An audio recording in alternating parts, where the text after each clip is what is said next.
कोई भी गांधी के महात्मा होने के दावे को भी खारिज कर सकता है। हालांकि महात्मा होने का दावा उन्होंने खुद कभी नहीं किया। कोई ये भी कह सकता है कि साधुता कोई आदर्श है ही नहीं। ये भी माना जा सकता है कि गांधी का मूल भाव मानव विरोधी और प्रतिक्रियावादी था। लेकिन अगर हम एक राजनेता के तौर पर उन्हें देखें और मौजूदा समय में दूसरे तमाम राजनेताओं से उनकी तुलना करें, तब हम पाते हैं कि वे अपने पीछे कितना सुगंधित एहसास छोड़कर गए हैं। ये कथन जॉर्ज ऑवेल ने गांधी की हत्या के बाद लिखा था। जॉर्ज ऑवेल वही 1984 लिखने वाले। एक व्यक्ति जिसने हमेशा अहिंसा की बात की, उसकी हत्या करने वाला कोई दुश्मन नहीं, उसका अपना एक देशवासी था। ये एक सामान्य बात नहीं थी। एक 78 साल का बूढ़ा व्यक्ति जिसका वजन सिर्फ 48 किलो रह गया था, जिसने अपने आदर्शों के लिए बहुसंख्यक जनता का गुस्सा मोल लेने का साहस दिखाया और इसके बावजूद सुरक्षा तक लेने से मना कर दिया, उसे गोलियों से भून दिया गया। इस हत्या को अंजाम देने वाले व्यक्ति का नाम था नाथूराम गोडसे।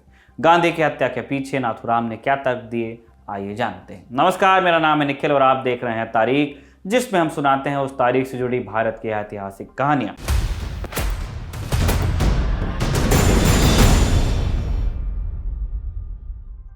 आज 8 नवंबर है और आज की तारीख का संबंध है नाथूराम गोडसे से। माई एक्सपेरिमेंट्स विद ट्रूथ में गांधी जी लिखते हैं, मुझे आत्मकथा नहीं बल्कि इस बहाने सत्य के जो अनेक प्रयोग मैंने किए उनकी कथा लिखनी है।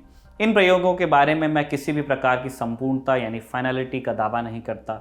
जिस तरह एक वैज्ञानिक बहुत बारीकी से प्रयोग करता है फिर भी उसके नतीजों को फाइनल नहीं कहता, अपने प्रयोगों के बारे में मेरा भी ऐसा ही दावा है। मैंने बहुत आत्मनिरीक्षण किया है, एक एक बात को जाना परखा, किंतु इसके परिणाम सबके लिए सच हैं या केवल वे ही सच हैं, ऐसा दावा मैं कभी नहीं करना चाहता।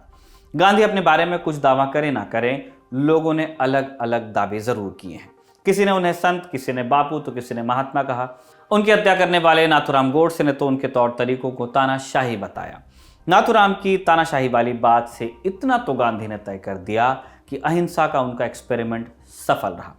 सिर्फ अहिंसा और सत्याग्रह के रास्ते पर चलने के बावजूद उनकी ताकत इतनी थी कि उन्हें रोकने का सिर्फ एक ही रास्ता बचा, उनकी हत्या। और उसके लिए भी दो प्रयास किए गए। हम दूसरे प्रयास की बात करने वाले हैं। 30 जनवरी 1948 की शाम दिल्ली के बिड़ला भवन में रोज की तरह प्रार्थना का समय तय था, शाम के 5 बजे। उस दिन महात्मा गांधी से मिलने सरदार पटेल पहुंचे थे। दोनों में बातचीत कुछ लंबी चली और महात्मा को घड़ी का होश नहीं रहा। प्रार्थना सभा पहुंचने में कुछ देर हुई। उन्हें अपनी भतीजियों का हाथ थाम गांधी 5:15 पर प्रार्थना सभा में पहुंचे। लोगों में हलचल थी। बापू आ गए। तभी खाकी बुश जैकेट और नीली पैंट पहने एक व्यक्ति आया और बापू के पाँव छूने लगा। मनुबेन ने उस आदमी से कहा, बापू पहले ही 10 मिनट लेट हैं, उन्हें क्यों शर्मिंदा करते हैं आप। ये व्यक्ति था नाथूराम गोडसे। अपनी किताब लास्ट ग्लिम्पसेस ऑफ गांधी में मनुबेन लिखती हैं, गोडसे ने उन्हें एक जोर का धक्का दिया जिससे उनके हाथ में रखा सारा सामान जमीन पर गिर गया। सामान उठाने के लिए जैसे ही मनुबेन झुकी, पीछे से गोलियां चलने की आवाज आई। मुड़कर देखा तो गांधी नीचे गिरे पड़े थे। उन्हें अंदर ले जाया गया, लेकिन उस दिन वहां कोई डॉक्टर मौजूद नहीं था। उनका बहुत सा खून बह चुका था और कुछ ही मिनटों में उन्होंने प्राण त्याग दिए। बाहर नाथूराम हाथ उठाकर पुलिस चिल्ला रहा था। अलग अलग सोर्स इस मामले में अलग अलग कहानी बताते हैं। 31 जनवरी 1948 को एनवाई टाइम्स, न्यूयॉर्क टाइम्स की रिपोर्ट के अनुसार हर्बर्ट ट्रेनर नाम के एक अमेरिकी व्यक्ति ने नाथूराम को पकड़ा और उससे पिस्तौल छीन ली। मौके पर मौजूद लोगों में से कुछ ने बाद में बताया कि गोडसे ने भागने की कोशिश नहीं की और आत्मसमर्पण कर दिया। गिरफ्तारी के बाद महात्मा गांधी के सबसे छोटे बेटे देवदास नाथूराम गोडसे से मिलने पहुंचे। इस मुलाकात का ब्यौरा नाथूराम के भाई गोपाल गोडसे ने अपनी किताब गांधी जी's मर्डर एंड आफ्टर में किया है। देवदास को नाथूराम के बारे में कुछ भी पता नहीं था। उन्हें लगा कि कोई सिरफिरा ही होगा जो गांधी पर गोली चलाएगा। लेकिन जब वो हवालात में गोडसे से मिले तो गोडसे उन्हें पहचानते हुए कहता है, मैं समझता हूँ आप देवदास गांधी हैं। देवदास को हैरानी हुई। उन्होंने पूछा कि आप मुझे कैसे जानते हैं। नाथूराम ने तब जवाब दिया कि एक पत्रकार सम्मेलन में उनकी मुलाकात हुई थी जहां देवदास गांधी हिंदुस्तान टाइम्स के संपादक बनकर पहुंचे थे उसके नाते, और नाथूराम गोडसे हिंदू राष्ट्र के संपादक के तौर पर पहुंचे थे। दोनों पब्लिकेशंस थे, अखबार, मैगजीन। फिर आया वो सवाल जो किसी भी बेटे के मन में अपने पिता की हत्या को लेकर आता। देवदास ने नाथूराम से पूछा, आपने उनकी हत्या क्यों की। इस पर नाथूराम ने जवाब दिया, मेरी वजह से आपने अपने पिता को खोया है। आपको और आपके परिवार को जो दुख हुआ, मुझे उससे खेद है, लेकिन गांधी जी की हत्या के पीछे मेरा कोई व्यक्तिगत कारण नहीं था, ये कारण राजनीतिक था। मुझे पौन घंटे का वक्त मिले तो मैं आपको बताऊंगा कि मैंने गांधी जी की हत्या क्यों की।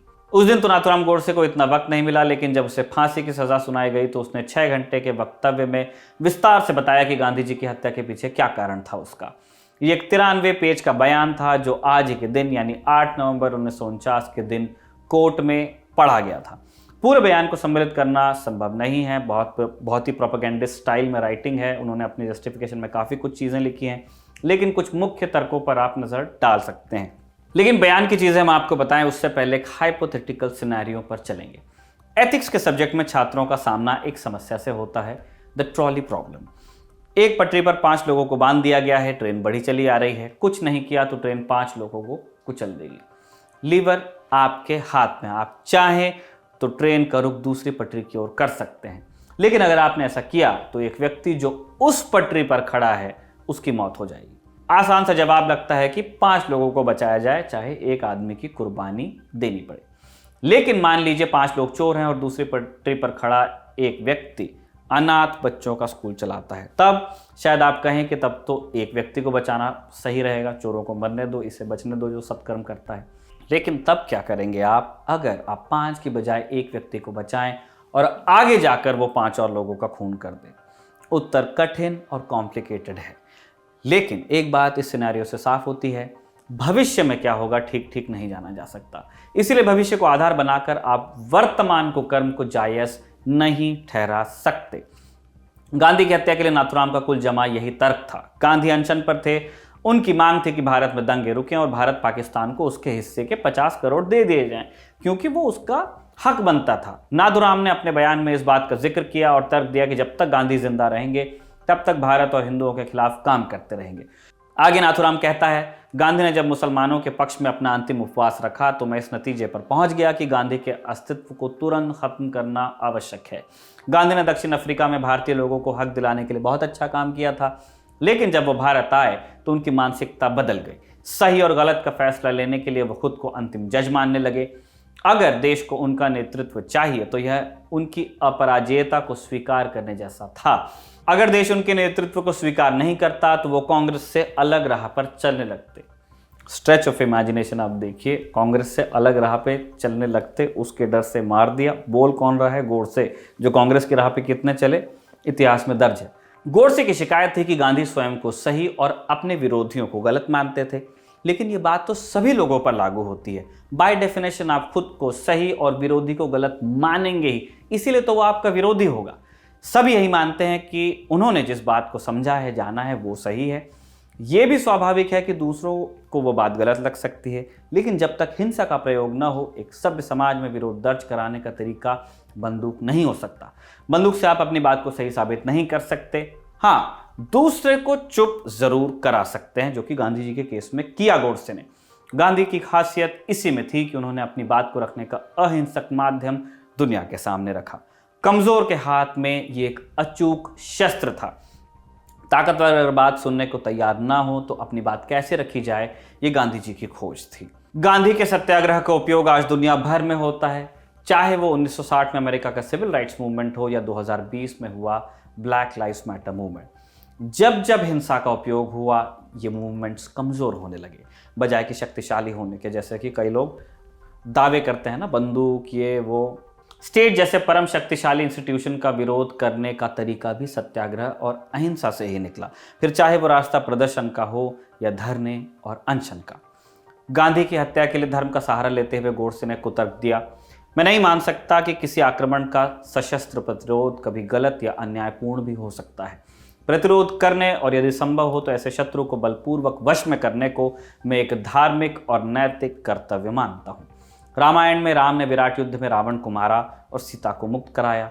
महाभारत में कृष्ण ने कंस को मारकर उसकी निर्दयता का अंत किया और अर्जुन को अपने अनेक मित्रों एवं संबंधियों, जिनमें पूज्य भीष्म भी शामिल थे, के साथ भी लड़ना और उन्हें मारना पड़ा, क्योंकि वे आक्रमणकारियों का साथ दे रहे थे। अब इसे हमने कुतर्क क्यों कहा ये आप समझेंगे।